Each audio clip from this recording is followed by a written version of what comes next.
Sahabat, situasi sosial kita memburuk karena para intelektual telah meninggalkan peran idealnya. Para intelektual sudah berkhianat. Mereka tak lagi memperjuangkan public interest, tapi sudah lebih digelorakan oleh personal interest. Mereka tak lagi bergelora dengan nilai-nilai humanisme universal, tapi mereka digelapkan oleh politik jangka pendek dan pilihan nilai-nilai yang parokial. Demikianlah komentar-komentar seperti ini yang sering kita dengar kapanpun kita menghadapi situasi sosial kita yang memburuk, apakah itu situasi politik, ekonomi, ataupun budaya. Dan kita tahu komentar-komentar seperti ini adalah gaung dari buku yang terkenal yang dibuat oleh Julian Benda, Pengkhianatan Intelektual, buku yang sudah ditulis sekitar 100 tahun yang lalu. Ini pengantar yang bagus untuk kita masuk ke dalam webinar Satu Pena kali ini. Ini webinar yang ke-27. Topiknya adalah cendekiawan di ranah politik. Kita mendiskusikan buku ini. Ini buku yang bagus, buku yang dibuat dalam rangka menghormati 66 tahun Azumardi Asra, seorang intelektual, akademisi yang punya jejak yang panjang, tidak hanya di dunia kampus, tapi juga di ruang publik. Yang berbicara adalah sahabat kita, Azumardi Asra sendiri. Ia senior kita, mentor kita, Dewan Penasehat di Satu Pena, yang sekarang ini kita berharap terus tumbuh menjadi guru bangsa. Peran saya di sini memperkaya diskusi dengan menukik satu tema yang lebih baru, yang menunjukkan bahwa zaman sudah berubah dan mungkin semakin sulit bagi kita untuk menentukan bagaimanakah seharusnya peran intelektual yang ideal itu. Saya mulai dari buku Julian Benda yang ditulis di tahun 1927, hampir 100 tahun yang lalu. Dalam buku ini, Julian Benda menyatakan intelektual berkhianat. Banyak hal yang dikatakan, tapi 3 ini yang menjadi pokoknya. Di eranya itu, di tahun-tahun 1920, antara Perang Dunia Pertama dan Perang Dunia Kedua, ia melihat semakin banyak intelektual yang bersekutu dengan kekuasaan, dan mereka juga semakin tak melibatkan diri ke dalam ruang publik, ke dalam perubahan sosial, dan juga mereka semakin tak merepresentasikan public interest dan humanisme universal. Julian Benda acap kali memang bersandar pada satu keyakinannya bahwa intelektual itu haruslah masuk dan melibatkan diri di ruang publik dan memperjuangkan public interest serta humanisme universal. Masalahnya adalah zaman sudah berubah, juga persepsi soal public interest dan humanisme universal tak lagi tunggal.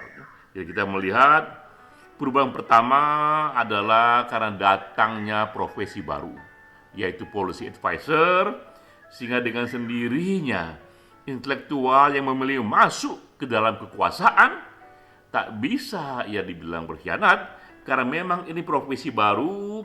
Policy advisor, public policy, itu adalah ilmu yang dipelajari di banyak universitas. Saya pun juga belajar public policy di University of Pittsburgh, S2 saya, Dan memang di sana kita diajari dan mempelajari bagaimana cara merumuskan public policy yang lebih bersandar pada riset-riset ilmu pengetahuan dengan preseden public policy sebelumnya, dan juga dengan mendengar suara-suara dari masyarakat. Ilmu ini, profesi ini memang hanya berguna jika ia diperuntukkan untuk membantu mereka yang sedang mengambil kebijakan, mereka yang sedang berkuasa. Dengan sendirinya, memang policy advisor adalah ilmu bagi para akademisi atau intelektual untuk masuk dan membantu mereka yang mengambil kebijakan. Jadi untuk perubahan ini, mereka yang masuk dalam kekuasaan tak bisa dibilang berkhianat, karena ini profesi baru. Dan juga dunia mengalami spesialisasi. Bahwa juga muncul kemudian akademisi yang tak lagi minatnya pada perubahan sosial, tak lagi minatnya pada membuat masyarakat yang baru, tapi minatnya mengalami spesialisasi, yaitu dunia akademik, membangun teori-teori baru, menulis di jurnal, dan semakin ia tak mau terlibat dalam hiruk pikuk dunia sosial, karena kerangka berpikirnya di profesi itu, di ilmu itu adalah bagaimana mengembangkan kerangka perspektif yang baru, teori-teori baru. Nah, mereka yang juga girahnya berada di dunia akademisi murni, yang lebih terlibat pada jurnal akademik, yang lebih senang membangun teori baru ketimbang membangun masyarakat baru, pun tak bisa kita katakan mereka berkhianat, karena dunia sudah berubah, karena juga memang spesialisasi itu terjadi. Juga kemudian kita lihat perubahan berikutnya adalah pada semakin beragamnya muncul paham sosial, sehingga public interest itu tak lagi tunggal. Satu paham bisa berbeda, bahkan bertentangan dalam memahami apa itu public interest.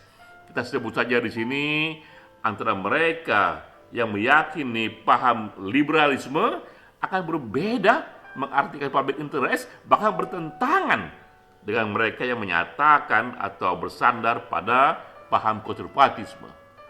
Hal yang sama juga mereka yang pro pada HAM, hak asasi manusia universal, PBB, juga akan berbeda pandangannya, akan berbeda menyatakan apa yang benar, apa yang salah, apa yang baik, apa yang buruk, dengan mereka yang bersandar pada hak asasi manusia yang dirumuskan di Kairo tahun 1990 berdasarkan ajaran Islam. HAM universal bersandar pada satu pemikiran, paham-paham terbaru filsafat modern, sementara HAM di Islam menyatakan bahwa semua itu tak bisa diterima jika mereka menentang syariat agama yang ada di kitab suci. Dan semua ini, mereka bertentangan ini, dua-duanya di belakang itu adalah intelektual. Jadi intelektual ada di balik perbedaan-perbedaan, bahkan yang merumuskan gagasan yang saling berbeda dan saling bertentangan itu. Ini contohnya kita melihat yang terjadi akhirnya intelektual versus intelektual untuk isu aborsi misalnya. Satu pihak mengatakan bahwa pro-choice, wanita harus punya hak atas badannya sendiri, sehingga biarlah dia yang memutuskan apakah ia akan melanjutkan dengan hamilnya itu untuk berbuah menjadi seorang putra dan putri, ataukah ia harus aborsi, menggugurkannya. Pro-choice, biarlah wanita yang menentukan.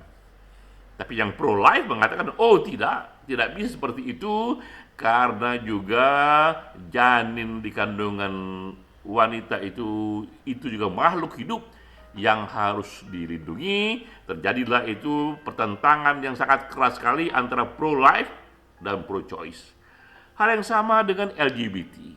Yang satu mengatakan bahwa same-sex marriage itu harus disahkan karena mereka juga warga negara yang sama, yang harus memiliki hak-hak yang sama, karena itu negara harus memberikan hak mereka menikah.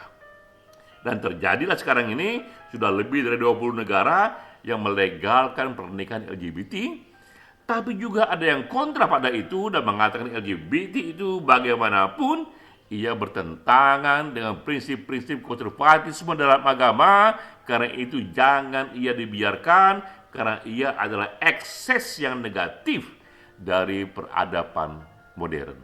Terjadi pro dan kontra soal ini, dan kita pun mengalami di Indonesia ketika ibu kota akan pindah dari Jakarta ke Kalimantan.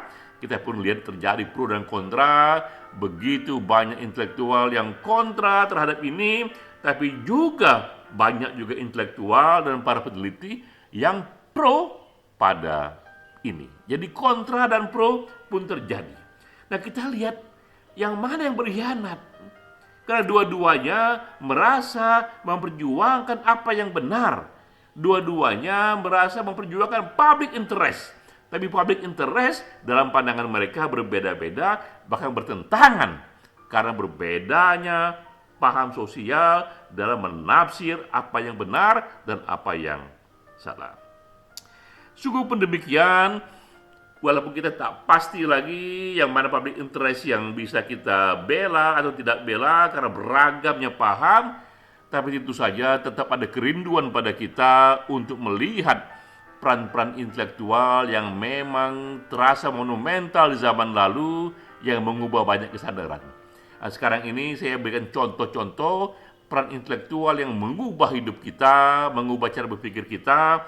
Pertama adalah Rachel Carson yang membuat buku Silent Spring di tahun 62. Buku ini adalah contoh bagaimana seorang intelektual mengubah paham kita tentang pentingnya lingkungan hidup.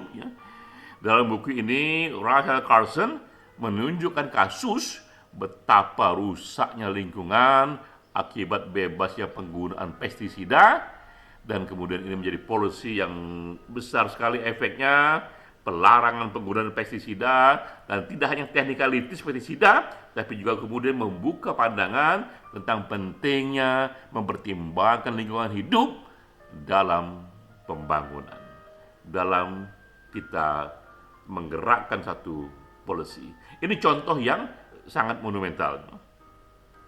Juga ada contoh yang monumental ini sekarang ini di kasus ini tidak hanya oleh jurnalis atau akademik, tapi oleh seorang pemimpin politik.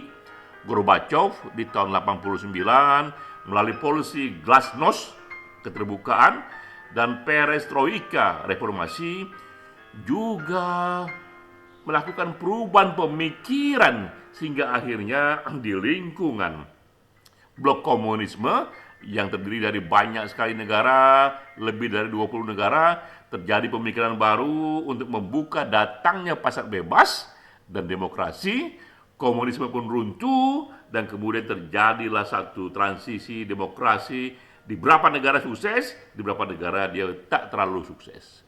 Tapi yang penting di sana yang mau kita garis bawahi, hadirnya seorang pemimpin yang mengerjakan satu kerja-kerja intelektual, kerja-kerja politik dengan efek mengubah pemikiran kita.